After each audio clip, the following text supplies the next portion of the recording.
What's happening, party people? I'm replacing Robbie Kramer for a moment just to introduce our next speaker, who's a pretty amazing guy. If there were 4 things that truly changed my life, it would be my experience in the seduction community and what women taught to me and all that fun stuff. It would be what I learned here about paleo and having the, you know, what my physical body was meant to be and eating right and all that sort of stuff. Meditation, we had speakers speak on that as well. And then the 4th thing would be my experience with martial arts and finding myself through those things. I've trained martial arts for forever, for all my life, you know, since I was a boy, in many different styles and with amazing teachers.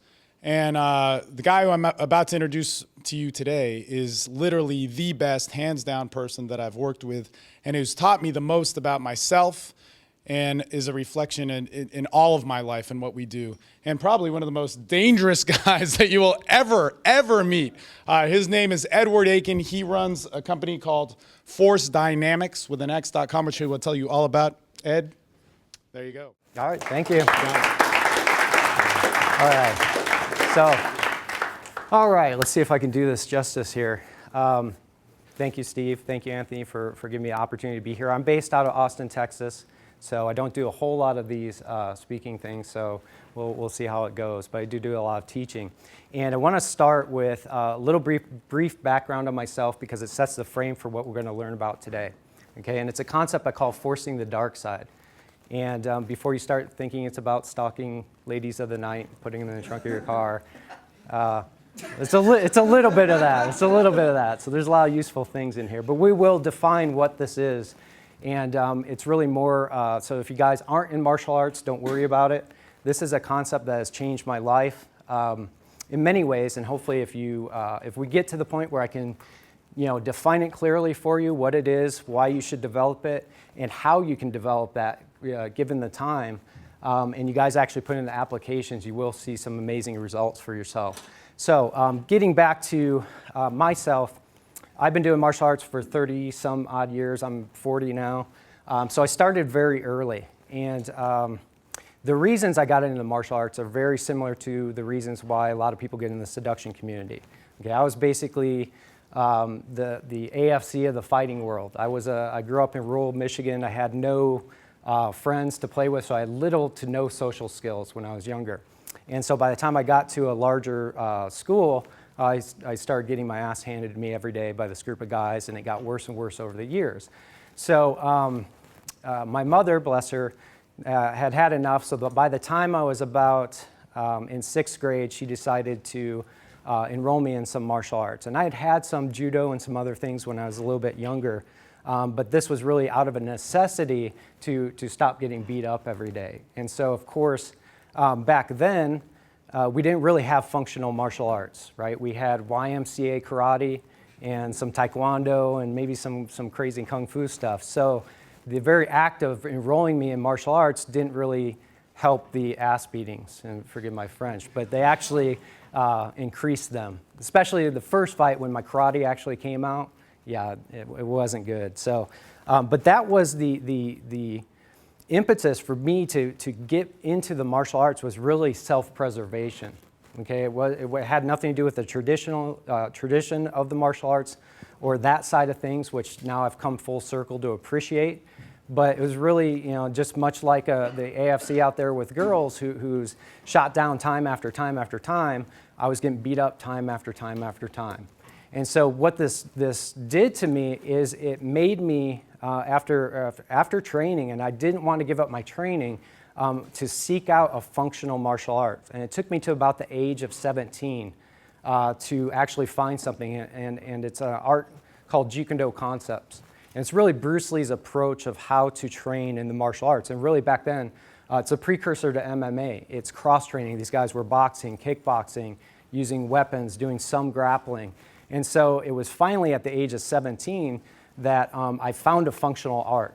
And so it was really through this self-preservation journey, really, because all the philosophy in the world and in the martial arts at that time did me no good when I was actually in school and after school and on the playground getting beat up. It didn't help. And this is one of those things that it's behind this idea of killer instinct. And what killer instinct is, it's an idea. But the base of killer instinct is what I call a primal driver. And the reason that we have martial arts in the first place is out of that primal driver. And it's very similar to the reason why we have the seduction community, which is also a primal driver. And so when we start working with these forces, right, which we'll get into a little bit more, they are universal forces out there. This is why when people are in the seduction community and they really get into connecting with women, right, they're tapping into that primal source. And what is that primal source? Well, what drives the seduction community, the very existence of it, is for us as a species to procreate, right? We as men have that drive to go out and seek out women to ensure that we spread the seed, to make sure that the species survives so we can experience life. Well, the same thing in the martial arts. When we have killer instinct or self-preservation, we need that to ensure that our family, ourselves, and our tribe are going to be safe, right? When we started going through warring times and we actually had tribes, we had other warring tribes come in, and if your tribe was wiped out, we didn't survive. So this is a primal driver to also experience life that we're tapping into. And I call it forcing the dark side because we're talking about life and death, and we have to get in touch with that. And it's not necessarily, on the surface, a good thing in many contexts, right? We don't want to just walk out there and be this sadistic animal. It doesn't work in the modern world. But as a result of the modern world, we've lost touch with this. Many of us have. You know, and a lot of that is social programming. A lot of that has to do with our environment. You know, sitting in front of the computer, it limits our focus. We don't get to express ourselves as men. So I wanted to use this subject because I think it's a good theme for this, this venue. But going back to myself, right around when I was 17, and I started training in Jeet, Kune concepts, I started turning the tides in my fight. I started having some results. There were still fights where I would stalemate with people. I'd still get black eyes. I'd still, you know, not be where I wanted to be. I still didn't have the self-image that I needed. Years and years of you know, not having social skills will do damage to your self-image.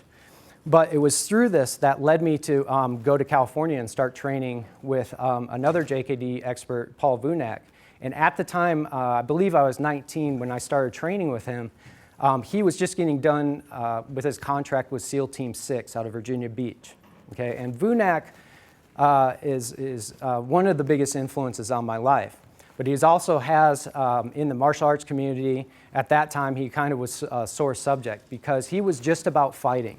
Okay? He was in the streets perfecting his art, you know, in actual bad situations. We're not talking about just, you know, mano a mano with one guy. He put himself in really bad situations to see what worked.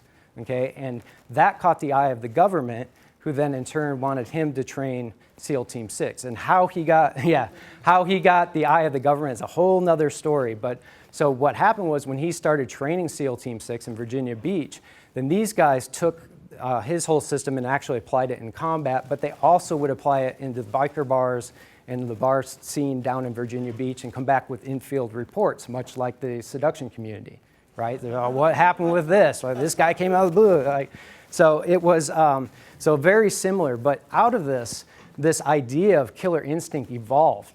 So it evolved to a point where when I started training with him, he still had government people coming to his house, and we had a lot of the SEAL team. So I got very intimate, got to see behind the scenes of this development of this, because this is the key, especially if you're talking about a combat situation.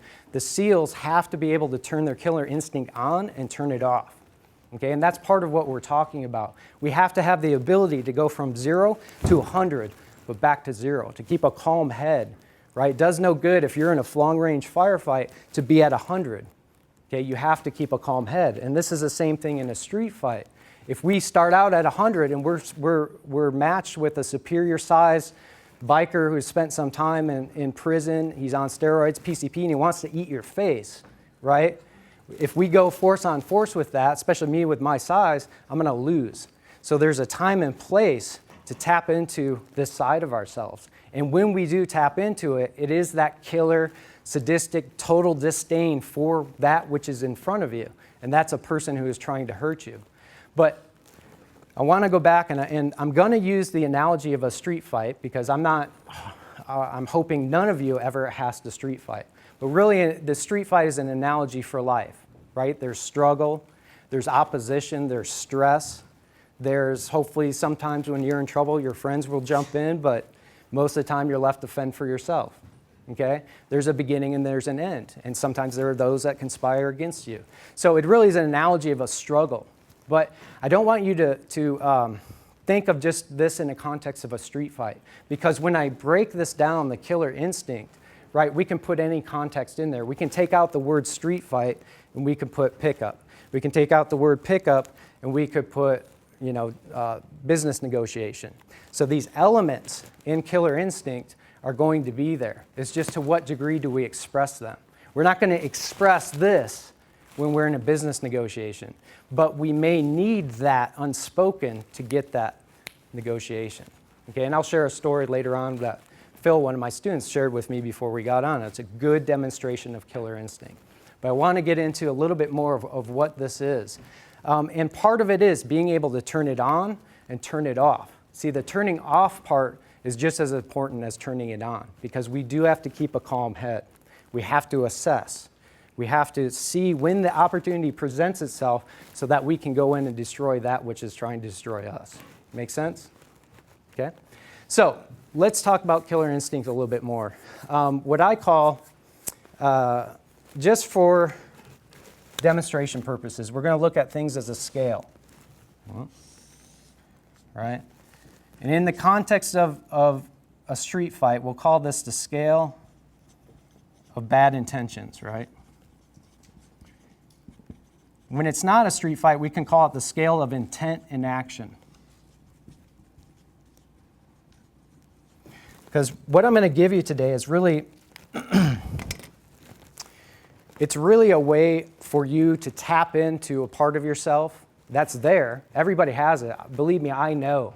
Because I was that introverted kid. In fact, my wife, before I came here, I told her she couldn't come because I get a little nervous, right? And so we had the luxury of going back home to see my family. And of course, anytime that happens, your family has evidence of what you used to be, right?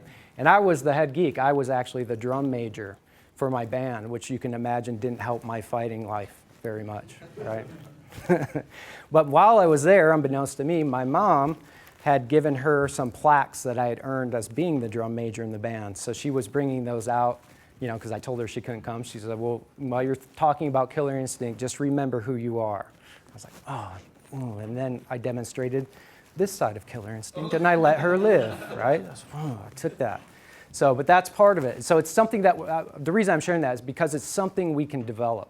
If I can develop it, anybody can. And we need to develop it, not because we're going to go out and street fight, but because as men, we don't get to express ourselves. We don't get to tap into this side often enough. And conversely, some of us are so much here, we don't know how to do this, right? Where we're gonna get more in touch with our feminine side, more assessing. And both are equally important, okay? And what happens is by going to these extremes, you gain emotional mastery, okay?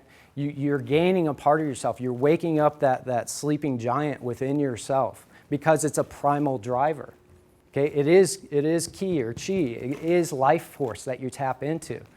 Okay, it's not something we can sustain 100% of the time or even for very long because it taps our physical strength. But when you go there, and I'll show you how to do that more often, you will get more things for yourself. You'll be more assertive. Okay, and you don't even have to oftentimes say anything because this is a primal mover of our species. And when you tap into it, other people, you will move other people. They will sense it. Okay, and the same thing on this side. When we're able to turn it down, and we're okay with not being that. Okay, makes sense so far? Okay, so the scale of bad intentions. Killer instinct is knowing both where you're at and where your opponent is at on that scale of bad intentions, so that you have both the ability and the knowledge to act accordingly in conjunction with that which opposes you. Okay, so in a conversation, it's that perfect timing of when to enter that close, okay, or when to interject whatever it is you need to get your goal.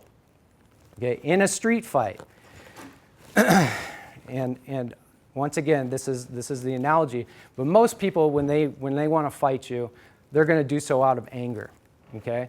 Some people, they'll attack you for criminal reasons, but most of the time, a street fight is somebody out of anger. And I want to make this distinction. When I talk about a street fight, I'm talking about a life and death situation. I'm not talking about two guys going down the street and settling things. Okay? Because we have to treat it with the respect it deserves. Okay? Any physical altercation can turn deadly. Even if it's a shoving match. Someone can shove you, you fall down, hit your head, you're dead. Okay? You push somebody, they hit your head, they're dead. And you have to treat it like that. So if we decide to go to this, our life is on the line in a street fight. Okay? That's very important.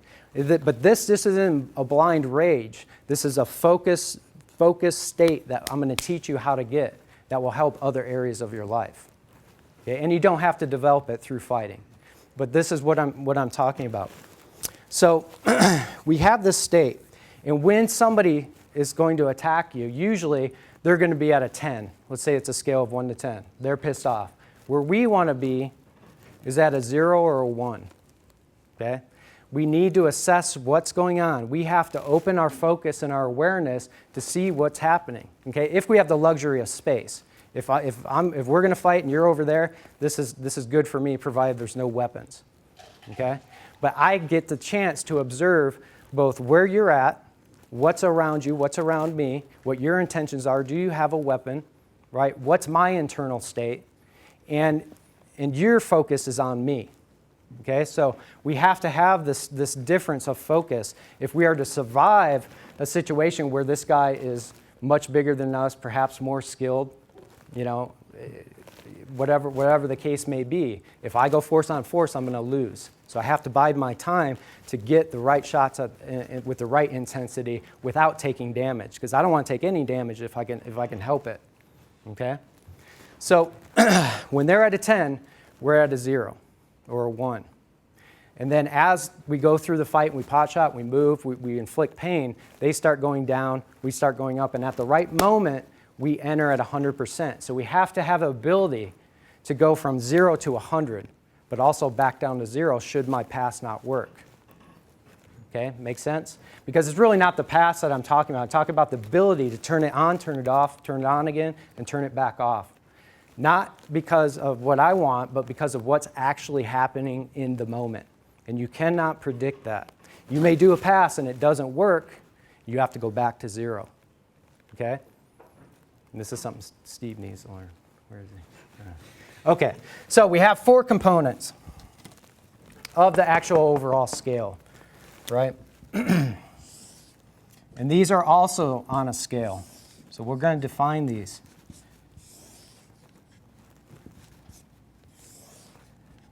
All right. First one is going to be, and these are in no particular order, our focus. Second is our intent. Third are our actions.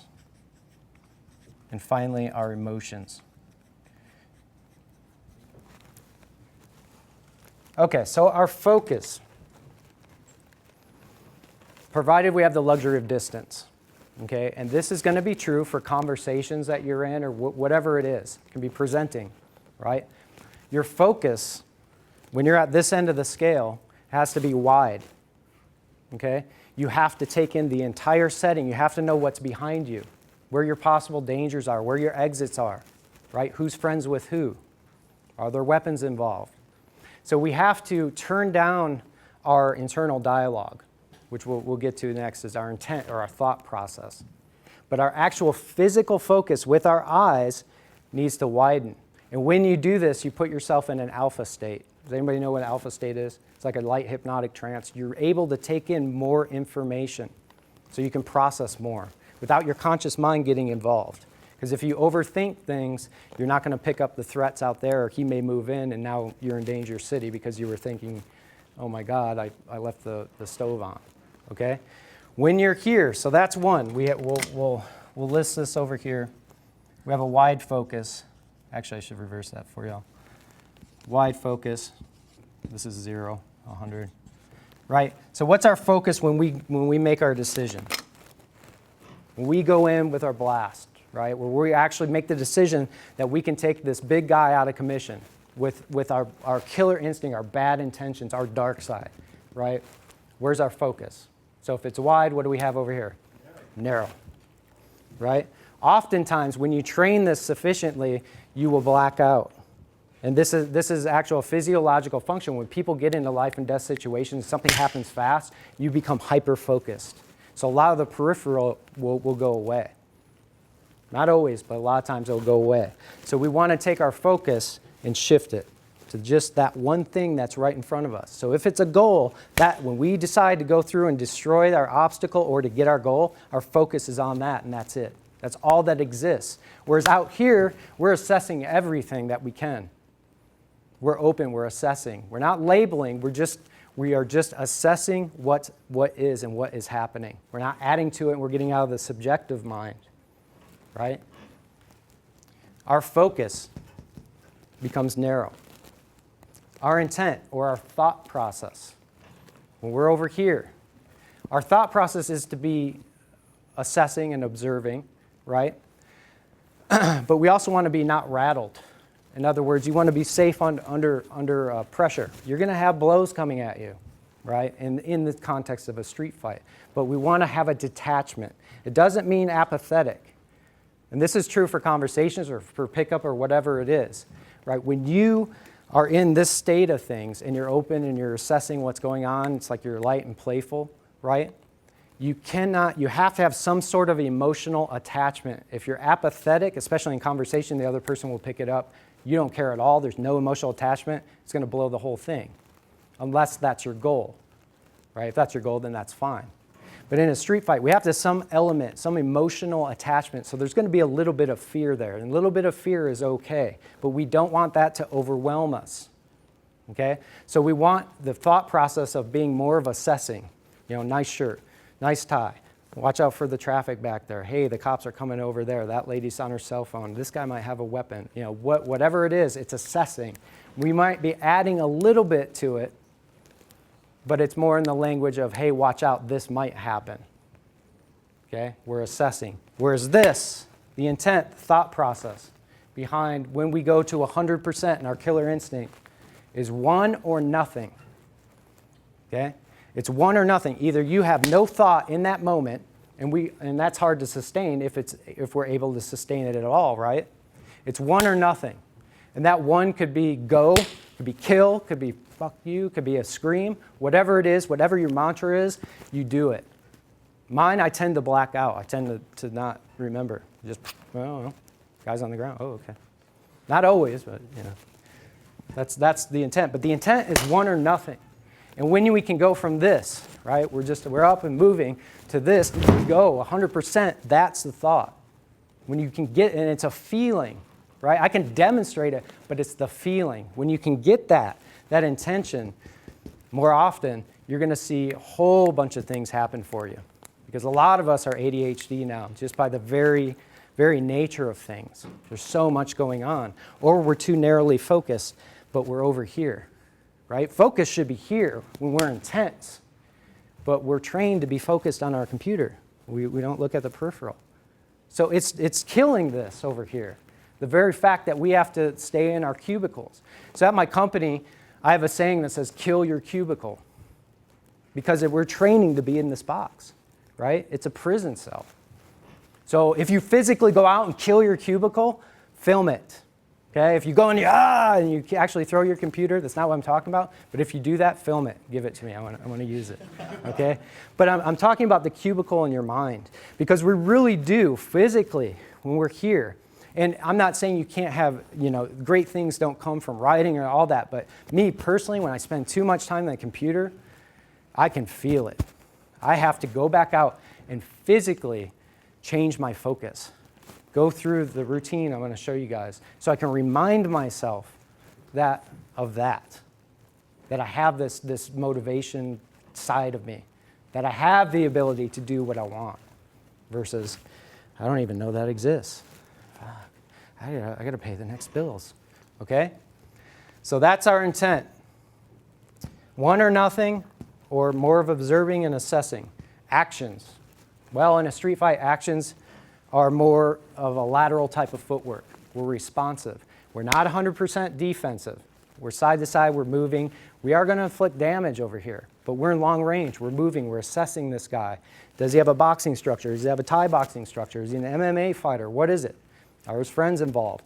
So, but at the same time, we don't want to be passive and we do not want to be 100% defensive. We may move back because we have to, but then we want to go off to the side. So our actions, if you can get the analogy, are going to be more playful, right? We're going to move, and you aren't going forward, but you're not going back. Okay, so obviously, our actions on this are 100% offensive. When we're punching, we punch uninterruptedly. When we deliver our big tools, it's going to be our elbows, knees, headbutts, thumbs in the eyes, knee in the groin, and maybe a bite if we have to. It's the most vicious things you can do to somebody in the least amount of time. So you have to have this squared away. It's not that if somebody picks a fight with me or attacks me and I outclass them that I'm going to do this to them. You will injure to a degree. It's not that you'll black out and go, oh my God, I just destroyed this guy. You will have, if you have any sort of moral code, it's not something, this is focused, but the intent behind it, should I need to go there, it's there for me. Make sense? If you need it, it's there. Hopefully you'll never need it. It's a gun, it's a 45 in your back pocket. You'll never pull it. But you know you have it, and they can sense you have it, right? That's when you start getting killer instinct, when people can sense that, and I'll share what Phil shared with me. Phil's one of my students back there, and he was just sharing a story with me that at his work, in his new job, he blew away the guys who have been there for a while, he blew away their numbers the last 2 weeks. Is that right? So these guys, a little bit jealous of him, they started messing with him in a call. During a call, they unplugged his headphones, okay? So Phil wanted to kill them, and Phil trains, so he wants to straight blast these guys. But of course, he can't do that. So Phil, what does he do? His killer instinct is just as much about this over here, calming himself, right, in the face of the feelings that he wants to kill these guys. He has to control his reaction to those feelings, okay? And all he gave them was a look. Maybe you said so. What'd you say? I just told him no. Like, no. I told him no. Told him no. No, but It wasn't no, don't do it. They got, like, it was the nonverbal no. Like, they could sense there was something else there because he trains. When guys can, and you don't have to train, but you can still get that feeling. A father will do it to his child, no. But it's that when you're doing it to another man, right, and you have that, there's that innate thing that we have fought and bled and died for, that pecking order, all of that we've earned as a species is there. And when you have that, other men will notice. It's not about being alpha or an AMOG or any of that, but it's having an emotion, tapping into an emotion that can be used for very bad things. And other men will notice that. But like I said, it's not around, you don't show it off. When you choose to show it off, they'll know. But, half you guys, I'm sure if I was walking around, aren't going to go, oh, that guy's really tough. And I'm not tough. I'm not tough at all. Remember, I was the drum major, you guys. So I'm not, believe me, I am anything but tough, but I am trained. And I can go there. And if you attack me or my family or cut me off in traffic, I'm going to kill you. Okay? So, but those are the actions. And now we get to the emotions. Okay? What are the emotions behind this? Because that's the biggest thing really in this whole thing, is tapping into your emotions and subsequently being able to silence them to some degree. We can never, if you're a moral, compassionate, normal human being, turn off your emotions without severe side effects. You can't. So there are people that don't have emotions, right? Sociopaths, or they get some sick sort of emotion out of really bad things, right? Or even with training, we see the whole reason for PTSD is because of the emotional side. Not the whole reason, but that has a big impact upon it, right? We don't stifle these emotions. They'll happen. Your mind and your brain will react to violence, and it will imprint you. So whether it's violence or whatever it is, we don't control our emotions. But we can get to the point where our emotions don't control us. So we control our reactions to our emotions. And that in turn will help to dispel the emotions. Okay? So when I get up, was I nervous before when I first got here? Hell yeah, I was nervous. Was I nervous before that? Yeah. In street fights, and I've had plenty of street fights, bad situations. The buildup of the street fights, was I ever nervous? Yeah, every time. Especially when somebody's mouthy and they're directing it towards me and you know it's coming, right? You just know. I hate that because all those memories of the kids in class, like you're getting after class, we're going to beat your ass, and just sitting there and taking it, all that comes up too, right? But the moment the fight happens with training, none of that exists. It doesn't. And over time, the more I do this, the feeling comes up, I can dissipate it. It's a high-level state control, right? It's just like approach anxiety. Same thing. But with time and with practice, people can start to control that approach anxiety. And there are top guys, I'm sure, who always have it and never goes away, or sometimes it's not there, but sometimes it is. But it's your reaction and how you react to that that will help determine the outcome. Okay? So our emotions, when we are out here, when we're non-rattled, right? We want to have some sort of detachment, but we want to almost be aloof. Okay? We want some sort of emotional attachment, but it's more of aloofness. You don't care. You're not attached to the outcome, but yet you are attached to the process, right? You care about the process. You're involved. You're present, but you're not attached to any outcome, right? In the fight, it's like, oh shit, that was a nice shot. Ooh, watch out for that. Oh yeah, Maybe you're talking shit a little bit. Once you get good, you might, nice shot, right? Because you want to take them from a 10 down to a 2, so shit talking has its place. But our emotions on this, what are they? When we decide to kick in, it's every bad intention you could imagine. You have utter disdain for this person in front of you. It's rage, it's fear, it is commitment, right? It is just pure destruction. It is chaotic because you need it at that moment. Because if you don't have it, you're going to be overwhelmed. Or perhaps you will die. So you have to kick into it. But if you do that without this, you may not have control. And this happens to people all the time. They're in their box, and they've never experienced this. And all of a sudden they get fired. And all of a sudden their girlfriend breaks up with them. All of a sudden their dog gets run over. All of a sudden they find themselves here without ever having been here, and now they're popping off rounds in their old workplace, right? Because it consumes them. They don't know how to deal with it. And that's not what we want. We want the ability to turn it on and turn it off. On and off. So our emotions are whatever to the nth degree when they're expressed, we have to feel it. So we have to conjure that up. So I think I've got like 25 minutes, so I'm going to try to get to the how-to of each of these because we can do that. We don't have to do martial arts. Martial arts is one of the best ways to develop this, but we have to do something physical. And I think everybody here, almost everybody here is into health and fitness. So there's some form of exercise that you can do to help develop this. You can't develop it to the degree that I'm telling you without something physical. It's impossible. Okay? A lot of this is mental, but it's the physicality that will bring it out of you, doing something physical in conjunction with all of these. Okay? So let's look at the focus. This is just an exercise in widening our focus using our peripheral vision and narrowing it. Okay? So all we have to do is something physical. When we are assessing the room, look at my posture. I'm looking up and I'm using my peripheral vision and I'm using this anchor, this kinesthetic anchor to look around. Okay? So you can literally walk around and practice your focus, but what happens when we want to zero in on something? What do we do? Physically with our eyes. Squint. You squint. Your chin goes down. You look. See, me, when I'm talking to somebody, especially like Steve, I look at his nose. I'm thinking about, yeah, there's a little sexual energy over here. Fuck you up. But that's, it's that feeling, but the squinting. See, when we focus in on something. So you want to practice oscillating between the extremes. And each one of these, that's the secret.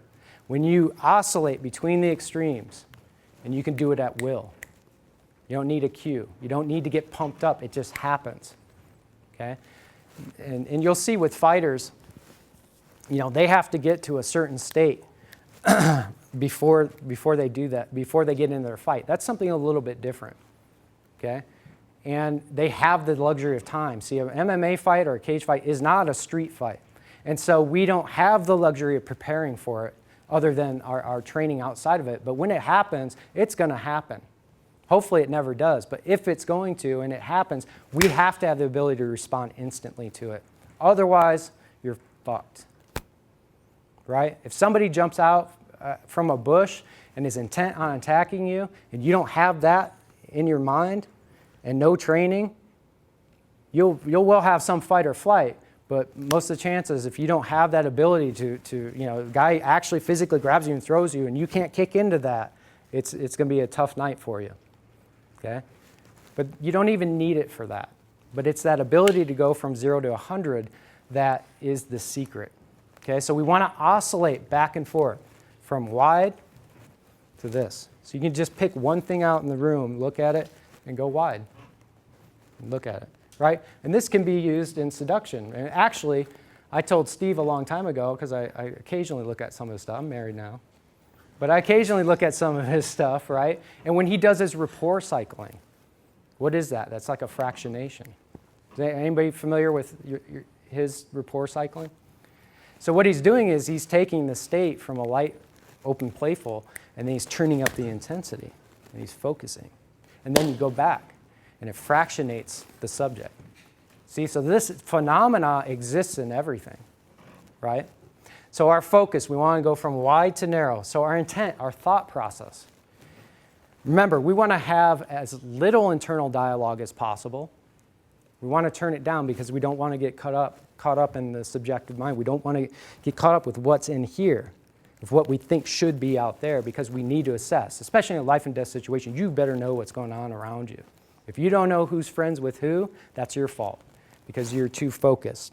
You need to open your awareness. So we need to have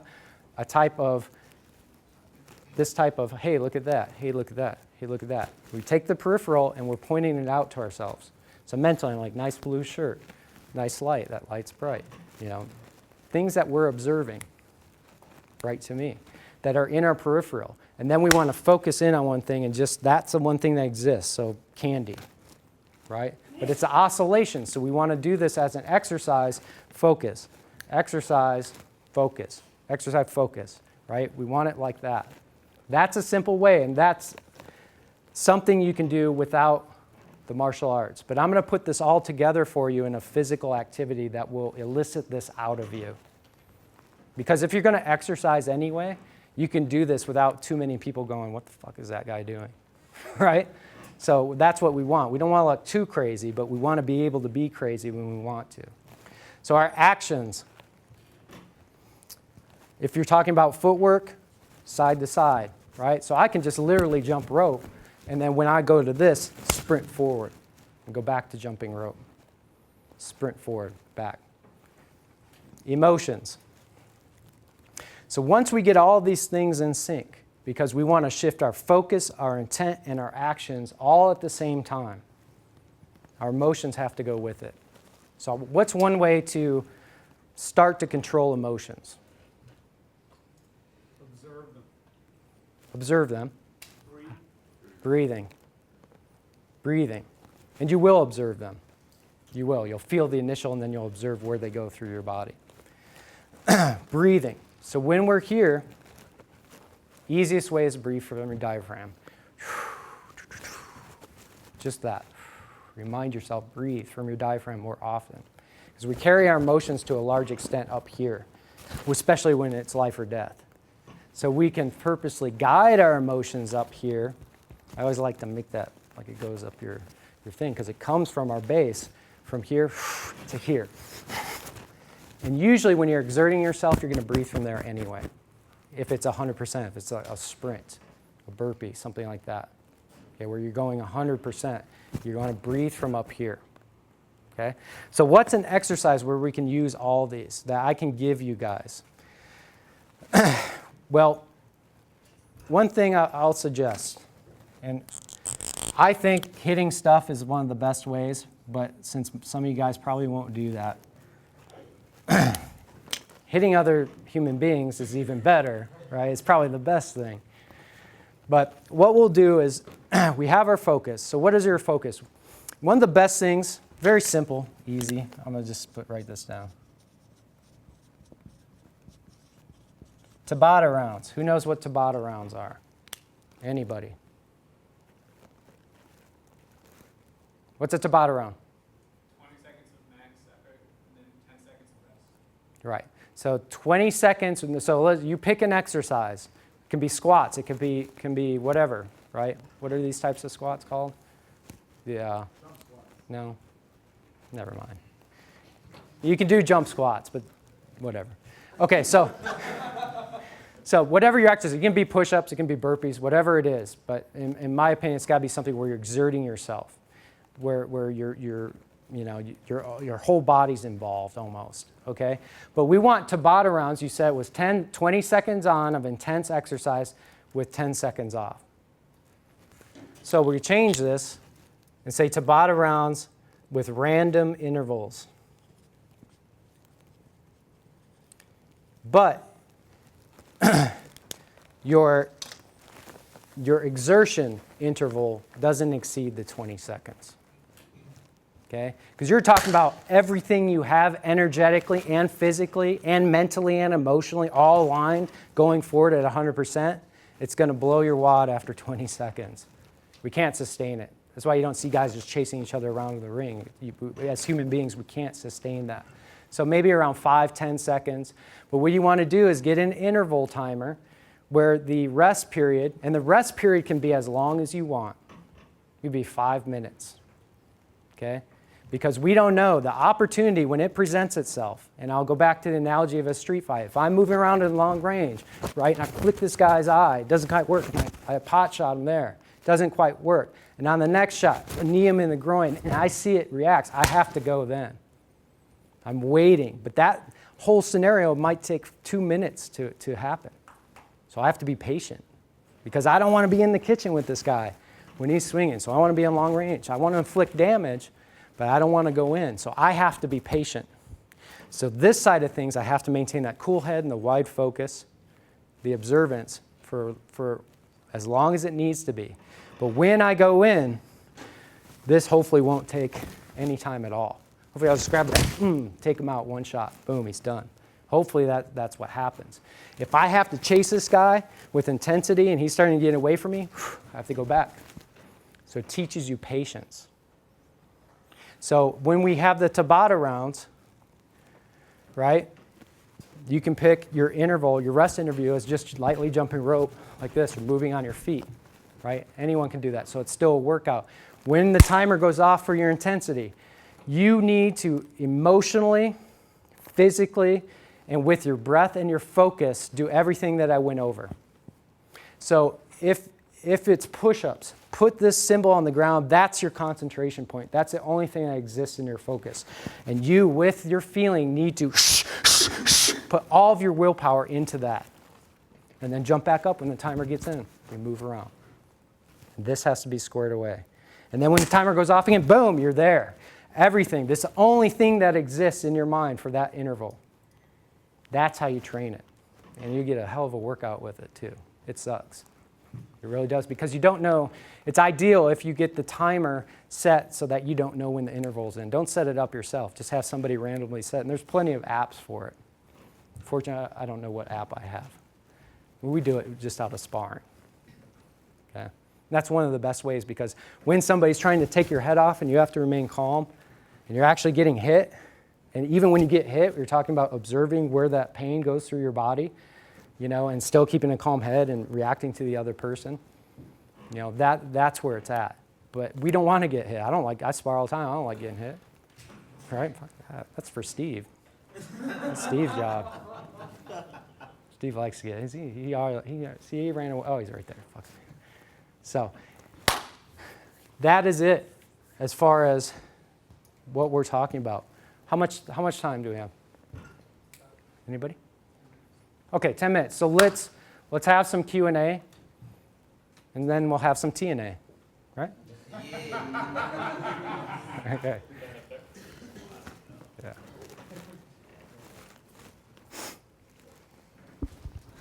Hi. First off, really cool speech. This goes a lot with it's the stuff I've read.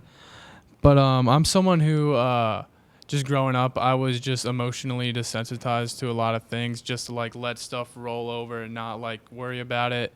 Like I played football and I played linebacker. It was really hard for me to get in that like killer instinct that you were talking about, which my linebacker coach talked about all the time. What would you suggest to try and tap into this for someone like me who has that past? Well, I would suggest you probably need a coach. You probably need somebody who's can calibrate to your emotions to see when they come out, okay? And me as a coach, I have a couple guys. I work a lot with people who have it's very similar to PTSD. And so your emotions you don't want to let them out because you're afraid of what's going to happen, or it brings back the abuse again, right? It triggers all that, so we keep it aside. So remember, the trick is to oscillate between the extremes, okay? And so if you're stuck here, and are you a sensitive guy? Like, can you feel emotions? You're like, do you ever cry at movies? No. See, I can. No, but that's it. So you're kind of stuck in the middle, right? So we need to oscillate, and it's okay. We want to be able to cry at movies. We want to get in touch with your feminine side, and we want to be able to express ourselves and our anger, right? So for me to just give you an exercise, this will help start to move that a little bit, okay? Even if you're just hallucinating that you're mad and that you have killer instinct, we'll start to move it a little bit. But force yourself to go through the physical part of this and pretend at getting the feelings, and that will start to move things. Me as a coach, like when I have a guy who's physically, he's a monster, and he's had some PTSD in his life, and so it's not that he doesn't have emotions. He's actually a compassionate guy. But what happens is when he gets here, he stops, because I know he's afraid that he's gonna kill somebody and won't have that control. Okay, so what I have to do as a trainer is elicit those emotions out of him without him actually snapping, and then borrow that moment of when they come out and have him tune it back down. I need to get him mad, so I see it in his face, and he's like this, and now I say, okay, now breathe, because he has to get comfortable with it, and he has to know he has control, because that's the fear. You know, your fear may be that you're afraid this is going to re-trigger whatever, you know, from your past, and so you don't want to go there. It's just something that didn't serve you in the past, you know, whatever it is, I don't know, but simply doing the exercise and trying to conjure the feelings will start to move you a bit. But it's not, you know, this isn't a fix-all for everyone, just this physical part. This is a very deep subject that has many implications that took me years to, you know, and luckily I was exposed to the culmination of this, of guys actually using this in life and death situations. But it brought me out of my shell.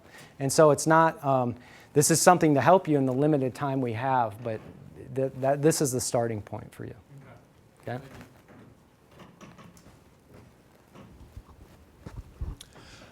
For myself personally, I've always struggled with my killer instinct, actually just fear of it. Like I used to be bossed around with my best mate and nearly killed him when I snapped. So it's always been an issue that I want to tackle. I've sort of been about experienced it in football. In Australia, we don't wear the gear. It's just tackle, and I love that. Now I've done like a bit of boxing, but like if I'm with a female partner, I'm scaring the shit out of it. I'm looking at a martial art to do. I think, would you suggest that would be the best way for me to sort of like tackle into it, experience it, and then be okay with being anything you're going to spar with. So here's the thing, like, you, for example, on Fridays, I have a ritual of wrestling with my chiropractor. Yeah, some racket that guy has, right? And he used to wrestle, where do you wrestle? Nebraska or Omaha, something like that. He's like 265, and he used to be 300 pounds. The guy's strong. He's a brown belt. I'm a black belt. It doesn't mean shit, right, with this guy. So on Fridays, he wrestles all the time. He's very good. We go. So there is, what, I'm 180 right now, so whatever that disparity in weight is, plus his skill. So I spend the day being on the bottom trying not to panic like a bitch, right? Because he can do whatever he wants to me. And occasionally I'll catch him, you know, not that bad. But what I do is I use that opportunity for this side. If I can remain calm while I'm underneath and still keep a calm head, and it's like, okay, he's moving his foot there, watch for this, you know, watch the hook there, he's going for your arm. If I can use that, when sparring, when you have somebody, you have the girl, you know, let her go off on you and really maintain a cool head. Even if it's a girl, letting her punch, but still boxing and maintaining good defense without overwhelming her, you work on yourself at that moment. And you work on that calm head and observe things that are out there. Some of the, I train guys for MMA, and some of the things where I have a guy who's scared of getting hit. So I have to physically put him against the wall and punch him and have him have a cool head because it gets him out of his game. So one of the ways you can actually do that is to recite the alphabet while you're getting hit, you know? It's one of the ways. It's not that you want to do that in a fight, but you have to train the brain in order to do that. So, but really, it's the observe your emotions where they're at in that moment. And one of those punches gets through. That's the moment that you train yourself to contain your anger. I suppose it's being able to express that killer instinct in a safe environment or in a safe way without me actually having to kill someone. So through doing hit the bag. Hitting the bag. What martial art would you suggest? Any stand-up martial art that you can spar.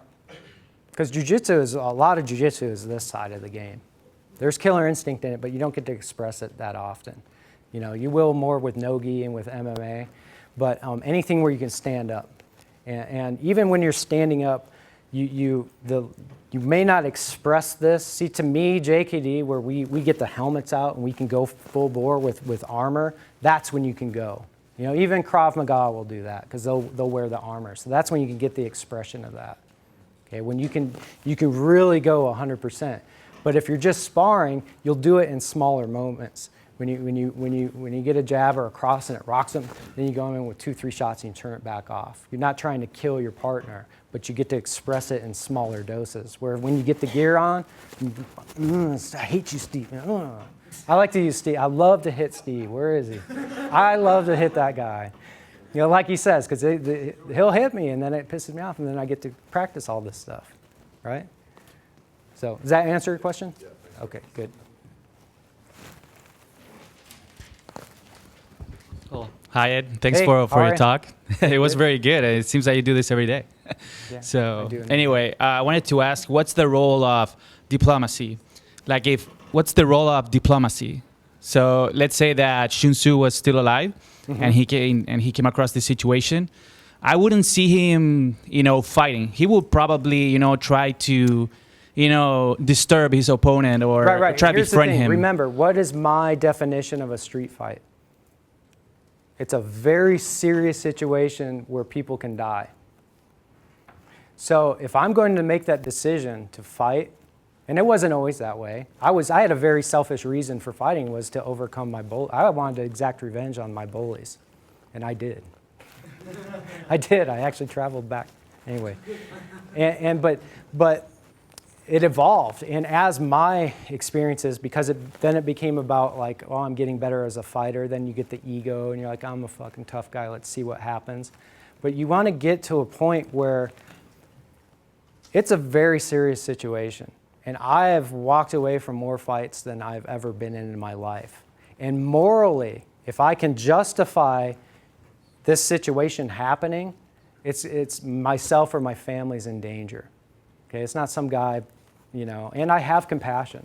Even in the midst of a fight, where there are times when, your friend's being an ass. Back in the day, I had a friend being an ass. He starts a fight, and a couple guys jump on him. And I, as a friend, I can't sit there and allow him to be killed in front of me, because 2-on-1 that's very easy situation, a very easy thing for that to happen. So even in the midst of that, when you jump in, I'm not going to go to here with that guy. I'm gonna incapacitate him as much as I can, but you will injure to a degree. So for somebody who just won't go there, that is a philosophical thing that they have to reconcile within themselves. But I guarantee, as a compassionate human being, I have great love for my wife and my family, and if somebody were to attack us, I have no problem going there. But I'm not going to pick some poor schmo on the street and just, or some deranged guy. Even a deranged guy attacks me, I have to assess the situation. Is it worth it to go here, or do I need to? But then again, shit can happen. I can be nice to this guy and slip and fall and hit my head, and now he's raping my wife, or whatever, or now I'm dead just because of this guy. So you have to treat it with the respect that it deserves. But that is an individual choice. That's how I reconcile it. This is a serious situation, and a lot's going to have to happen in order for, up to that point, in order for me to actually fight. Not always, but to this level. Yeah, thanks, Ed, for your speech. I've taken martial arts, and I kind of wanted to ask you the question about, like in my situation, you kind of taught, like, if you're in a fight, you want to make sure that you can do what you can to stop the fight. So I haven't had a lot of training in going to, like, that, as far as possible, go as far as possible, no mercy, and like take it there. So I was thinking, for me, how do I figure that out in myself and say, hey, okay, this is, if I have to go there, I'm able to go there, even if I've never trained to do that. You have to train to do that, because that will give you choice. You see, that's the thing, is this is now a choice for me. I have this at my disposal, but that does not in any way dictate that I'm going to use this in all of my fighting experiences. But I have it if I need it. If you don't train it in some way, if yours is specifically for martial arts, then it may or may not be there for you. You don't know, because a lot of people have killer instinct. It's inborn in us. But whether you have the tenacity and the skill and all that, to express it when it needs to come out in the right way, you won't know until you actually explore it. So you have to do it. But it's a choice. This is not something that believe me, I've used more NLP and more hypnosis getting out of fights than I have actually fighting, right? There are plenty of ways to avoid fights. That's what I have Steve and those guys for now. I just teach them, and I live vicariously through them when they go in their pickup scene, and they're like, this guy was eyeballing me. It's AMOC. I'm like, really? What'd you do? Yeah, right? He didn't like that? So anyway, guys, we're out of time. So if we want, I'll be available for questions or anything. I really enjoyed it. I thank Anthony and all that stuff. I hope you got something out of it. And thanks. We'll see you again.